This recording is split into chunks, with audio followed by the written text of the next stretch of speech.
PITV, un placer acompañarles en este formato de entrevista vía Zoom, precisamente por la pandemia COVID-19. Para nosotros es un gusto presentarles nuestro entrevistado del día de hoy a propósito de las recientes declaraciones, o mejor dicho, el reciente llamado del presidente encargado de Venezuela, Juan Guaidó. Nosotros estamos con el profesor John Magdaleno, quien además del amplio currículo que tiene, es analista político y ha tenido la deferencia de atendernos el día de hoy. Profesor, un gusto saludarle. Un gusto, Antonieta, a tu orden, desde luego, un placer. Profesor, iniciemos por el tema que nos atañe y es precisamente pues este pronunciamiento, este llamado que ha hecho Juan Guaidó el día de ayer, convocando una vez más desde la oposición venezolana a un nuevo pacto unitario.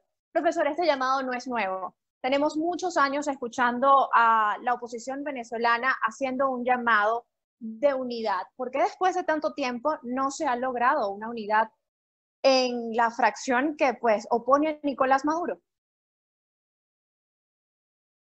Bueno, Antonieta, hubo un nivel de articulación razonable hasta 2019 y a partir de allí, en virtud de una serie de errores estratégicos consecutivos que se empiezan a cometer, obviamente se empieza a lesionar, a erosionar el respaldo que en efecto Juan Guaidó obtuvo de diversos factores y líderes de oposición. Así que parece un poco antipático, pero hay que recordar la historia. Una juramentación sin poder fáctico, el Cucutazo, luego el 30 de abril, luego la operación Gedeón. Bueno, ¿cuántos más errores estratégicos se van a cometer? En esa trayectoria, obviamente, las bases del respaldo original que obtuvo Juan Guaidó se han deteriorado y me parece que esa es la razón por la cual se propone públicamente ahora un nuevo pacto. Un nuevo pacto que, por cierto, se da en una circunstancia en donde ya se tomó una decisión sin consulta. Es decir, es curioso que se firme un documento con 27 partidos y luego se diga públicamente que hay que reunirse para un pacto, pero no se suponía que el pacto ya estaba listo conforme a ese comunicado de 27 partidos. Entonces, ¿qué es lo que está ocurriendo? Se está erosionando aún más, se están erosionando aún más los respaldos de Guaidó. Resulta que hay un desacuerdo estratégico relevante con la tesis de la continuidad administrativa de la Asamblea Nacional. Esos son los temas que yo creo que están orbitando. La decisión de participar o no, que ha fracturado la oposición, también es uno que está orbitando. Es decir, se supone que esos temas han debido ser resueltos previamente en reuniones privadas entre todos los factores de oposición. Un llamado público a estas alturas, uno se interroga sobre si está comunicando que hay un creciente deterioro en las relaciones internas de la coalición opositora. Y una de las grandes interrogantes, profesor, sin duda es si en estos momentos Juan Guaidó o la oposición venezolana tiene la capacidad de aglutinar de alguna forma unos consensos en cuanto a temas tan delicados como precisamente la continuidad legislativa, también con temas tan trascendentales como participar o no en este evento electoral convocado por el CNE designado por el TSJ de Maduro. ¿Cree usted que Juan Guaidó en estos momentos tiene la capacidad de aglutinar este pacto unitario? Caray, a ciencia cierta lo ignoro, Antonieta, pero tiendo a pensar que no. Me inclino a pensar que no.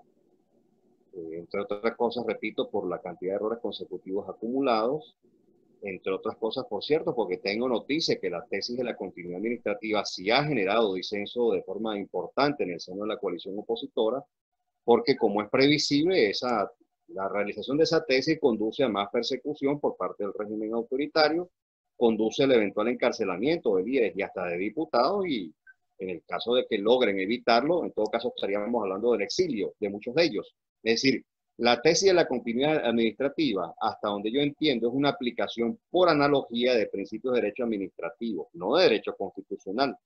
En lo esencial no se interroga, en mi opinión, por la viabilidad política de la tesis, es decir, cuál es la consecuencia natural en el marco de un régimen autoritario.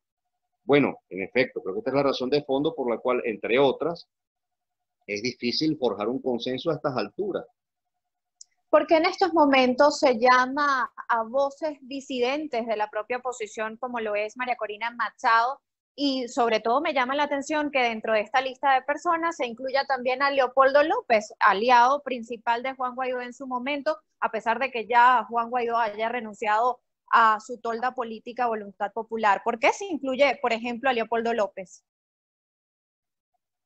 Bueno, no lo sé. Puede ser una forma de comunicar que también hay desacuerdo, o puede ser una forma de evitar pasearse por la natural asociación que la opinión pública y sectores de oposición hacen entre ambos actores. Y cualquiera de las dos podría ser una posibilidad cierta. Ahora, este intento público de llamar tardíamente, en mi opinión, a de convocarlos para unas discusiones en un contexto en donde ya hay una decisión tomada, en un contexto en donde ya se planteó públicamente la tesis de la continuidad administrativa, en un contexto en donde usualmente lo que se comunica es que se cuenta con el respaldo internacional. Me temo que o será una reunión para que afloren aún más las diferencias estratégicas existentes, o para que se produzca una mayor fractura aún de la que ya hay. Es decir, que honestamente hay cosas, Antonieta, que algunos líderes políticos intentan resolver con comunicación política. Y cuando hay problemas estratégicos severos, diferencias estratégicas severas, eso no se puede resolver con comunicación política. Entonces estamos acarreando, estamos pagando y pagaremos con creces, creo yo, las consecuencias de desacuerdos suspendidos en el tiempo en materia estratégica, al mismo tiempo que errores caros en materia de diseño e implementación de la estrategia. ¿Cuál ha sido el error más caro hasta la fecha de Juan Guaidó? Bueno, Antonieta, una oposición que lucha por la democracia y que intenta por vías violentas acceder al poder. Esa es la contradicción más grande, más enorme que tiene que encarar la oposición en lo sucesivo. Un ejemplo puntual, profesor, de Bueno, lo que usted... Gedeón, sin duda alguna, el 30 de abril. Es decir, no solo que se intenta por una vía violenta, sino que además es fallida. Es decir, doble error. Entonces, bueno, veamos qué sucede. Yo veo inevitable, para ser franco, y perdón si hoy estoy bastante escéptico, bastante pesimista, pero yo veo que es inevitable una ruptura al interior de la oposición en los próximos meses. Es inevitable porque hay unos desacuerdos muy relevantes acerca de cómo abordar el problema. Profesor, usted a lo largo de los últimos años ha hablado de pues, el quiebre de la coalición dominante. Pareciera estar más cerca de la realidad el quiebre de la coalición opositora que el quiebre de la coalición dominante, pese a todos los problemas que enfrenta hoy día la administración de Nicolás Maduro. Bueno, tal parece que es más un hecho probable, una ruptura significativa al interior de la oposición que de la coalición dominante. El régimen autoritario en este momento, Antonieta, en que estamos hablando, encara serias dificultades. Diría que dificultades sistémicas. Hay unos problemas serios de financiamiento, problemas de abastecimiento de gasolina. La principal fuente de ingresos ha sido socavada de forma grave ya por el mismo modelo y desempeño económico del régimen, por su política económica, como por el impacto que en efecto han tenido las sanciones de los últimos tiempos. Ambas cosas han socavado, han deteriorado las fuentes de ingresos en divisas disponibles en el pasado para el gobierno, para el régimen autoritario en su conjunto. El gobierno sigue encarando una situación de creciente crítica y malestar social. Ese malestar sigue teniendo expresión pública en las calles. Aún en el medio de la pandemia se siguen produciendo protestas. Eso habla claramente no solo de la dimensión del malestar, sino también de la disposición de lucha que tienen los venezolanos, la disposición a contestar a las autoridades públicas. Y en ese marco, la oposición no está aprovechando esas oportunidades que brindan las dificultades del régimen autoritario. Ahora, ¿cómo se aprovecha esto? Y lo digo muy rápidamente. ¿Cómo se aprovecha esto? Lo primero, Antonieta, es entendiendo cuál es tu principal fuente de poder. La principal fuente de poder de una oposición que no puede disponer de la fuerza física, porque no controla la Fuerza Armada, y no puede disponer de otro tipo de Fuerza Armada, y además no tiene los recursos económicos y financieros disponibles, que en efecto aún menguados tiene el Estado, es la gente, los venezolanos. Entonces, para eso tiene que organizar social y políticamente a los venezolanos y los tiene que movilizar. puede ser por elecciones, pero puede ser también por otros canales. Yo puedo comprender que de cara a la parlamentaria hay tremendas dificultades para participar. Lo entiendo bien. Sea que se participe o no, usted no puede renunciar a organizar y movilizar a la gente. Entonces la estrategia que está comunicando, la estrategia de Guaidó desde el año 2019 que está comunicando, que se movilizó a la gente, pero de forma accesoria. La estrategia central iba por otro lado, es decir, por la vía de intentar estimular o un golpe de Estado o una intervención militar extranjera.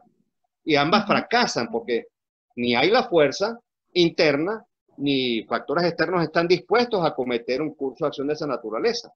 Entonces, el punto de fondo es, ¿qué haces? Tienes que volver a tu fuente original de poder potencial, que es la gente. Entonces, en el medio se perdió un tiempo valiosísimo para organizar y movilizar a la gente, que tendría que ser el componente vital de tu estrategia. Profesor, Juan Guaidó ha hecho un llamado a la gente, a movilizar la gente y diciendo que no solamente pues el cambio político del país pues depende de la dirigencia política, valga la redundancia. ¿Cree usted que entonces este llamado, este último llamado que ha hecho Juan Guaidó pueda tal vez calar en la población venezolana en medio de una pandemia y en medio de tantos problemas que enfrenta el venezolano? Es que, Antonieta, no se trata solo de un llamado.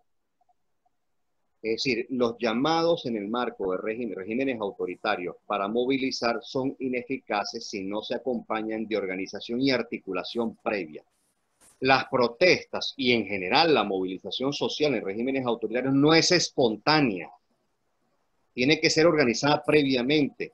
Déjeme ponerlo con una cifra referencial para que la gente entienda de qué estamos hablando. En un libro del año 2011, las profesoras Erika Chenoweth y María Estefan dijeron sí, después de haber estudiado 106 años de protestas de 1900 a 2006, concluyeron sí, hemos encontrado que en alrededor del 60% de los casos, cuando la protesta es no violenta, cuando la movilización es sistemática, organizada y reúne, pues, digamos, un caudal importante de la población, ellos decían 3.5% de la población, sí, cuando la movilización es verdaderamente masiva, no 30.000 personas, no 50.000. Estamos hablando, Antonieta, 3.5% de la población, si tomamos en consideración una base de 28 millones de habitantes en Venezuela hoy, descontando los emigrados, estamos hablando de cerca de 1 millón de habitantes, Antonieta. Es decir, reunir semejante cosa, que no es solo para protestar o para concentraciones multitudinarias, sino también para activarse, para articularse, para denunciar los atropellos, para visibilizar demandas, es decir, movilización social en sentido laxo. Estamos hablando de cerca de 1 millón de personas. Usted no basta con las convocatorias públicas, con los llamados públicos a participar.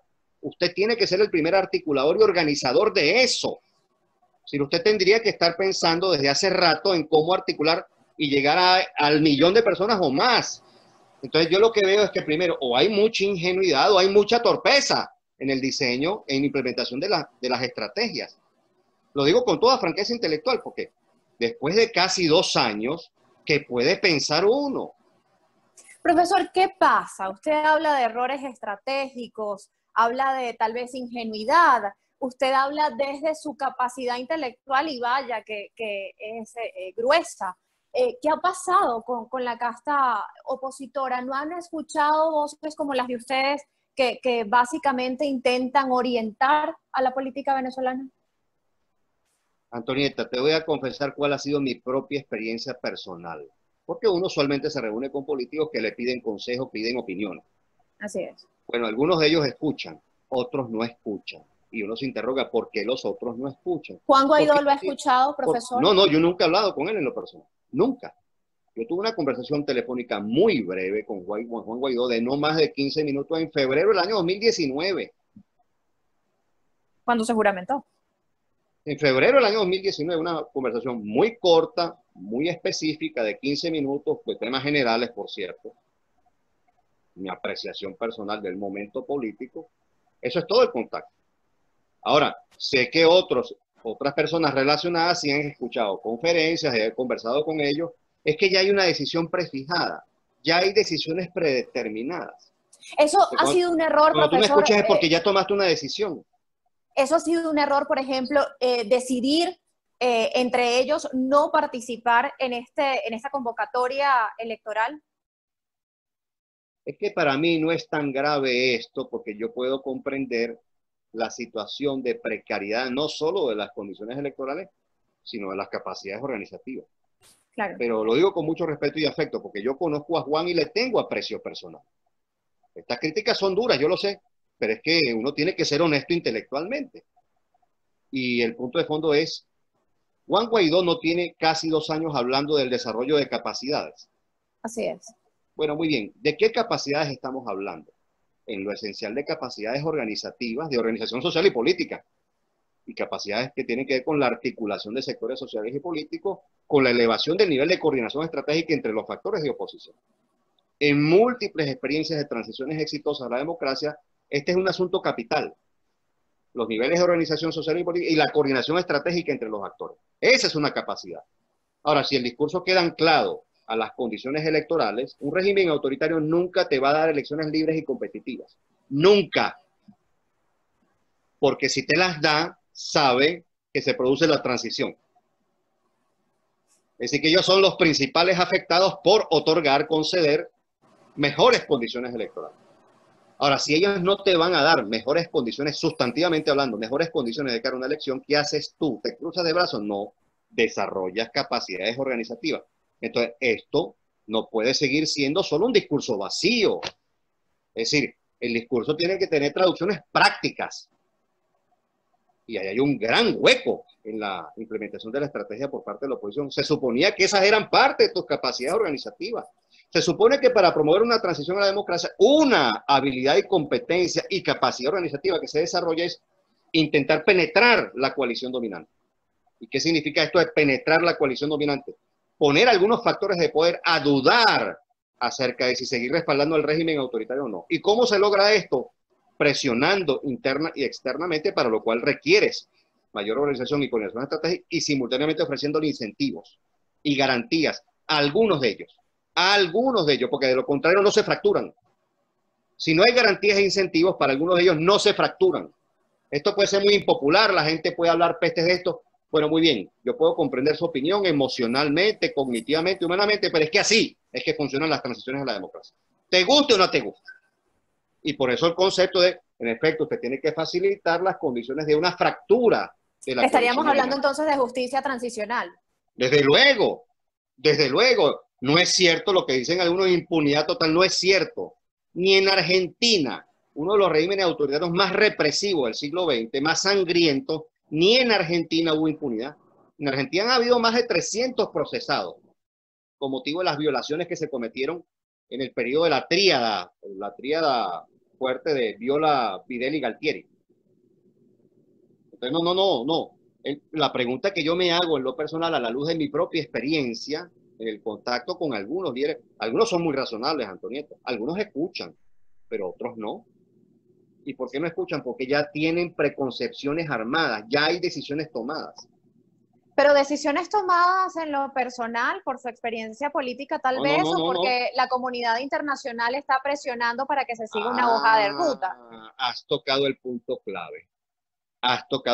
No me refiero a decisiones personales, sino a decisiones políticas que involucran a organizaciones políticas. Y algunas, subrayo, algunas organizaciones políticas pensaron que el respaldo de unos sectores de la comunidad internacional, de un grupo numeroso y significativo de países de la comunidad internacional, iba a ser la variable detonante definitiva de la transición a la democracia. Esto es lo que comunica una gran ignorancia de la materia. El factor externo no es detonante en la mayor parte de los casos. Las sanciones económicas y financieras no suelen ser la variable detonante. Yo puedo entender que las sanciones debilitan las capacidades del régimen autoritario, lo comprendo su racionalidad estratégica, pero no son la variable detonante de las transiciones a la democracia. En la gran mayoría de los casos, las variables detonantes son domésticas, son internas. Y por cierto, tienen que ver con la capacidad de organización, articulación y coordinación estratégica y tu capacidad para penetrar y fracturar o estimular la fractura de la coalición dominante. Entonces estas cosas no se entienden y cuando uno los explica, Antonieta, ¿cuántos años tienes tú escuchándome decir estas cosas? ¿Cuántos años? Bueno, y las he repetido cientos de veces, ¿no es así? Y por diversos medios y en diversas circunstancias. Eso está en la literatura. está en la experiencia internacional. Yo lo que hice fue fajarme a estudiar durante 4 años este tema. 4 años de mi vida. Entonces algunos creen que tú estás obrando políticamente con estos conceptos. No vale, esto es lo que sugiere la experiencia internacional. Hay un repertorio de opciones estratégicas. Tú tienes que estimar cuál puede funcionar en el momento determinado y cuál no. Profesor, y va a llegar este nuevo llamado, porque también en este mensaje de Juan Guaidó se vuelve a invitar a la Fuerza Armada. Un mensaje que no ha llegado durante estos últimos 2 años, realizado por el propio Juan Guaidó a la Fuerza Armada. ¿Esta vez sí pudiera calar en esta facción? Lo ignoro, Antonieta, lo ignoro.